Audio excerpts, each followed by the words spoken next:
नमस्कार. सकाळचे 9 वाजता बुलेटिनमध्ये तुम्हा सर्वांचं स्वागत. मी कल्याणी दीक्षित. बातम्या आता सविस्तरपणे. रशियाच्या 3 कोटी बॅरल तेलाची भारतीय कंपन्यांकडून आता खरेदी केली जाणार. रशियानं युद्धामुळे कच्च्या तेलाचे आता भाव वाढवलेत. पहिल्यापेक्षा $2 ते $8 प्रति बॅरल जास्त दराने विक्री केली जाते.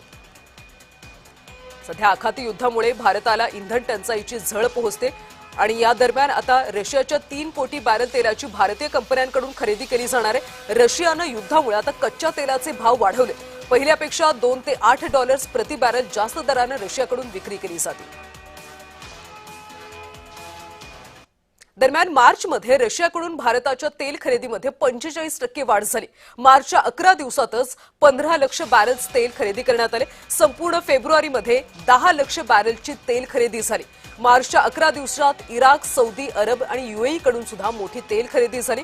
रशियानंतर सौदी अरेबिया भारताचा सर्वात मोठा निर्यातदार देश आहे. फेब्रुवारीमध्ये सौदी अरेबियाकडून 10 लाख बॅरल्सची तेल खरेदी झाली.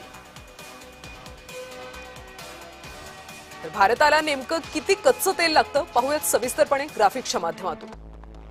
भारताचा दैनंदिन तेल वापर सुमारे 55 लाख बॅरल इतका आहे.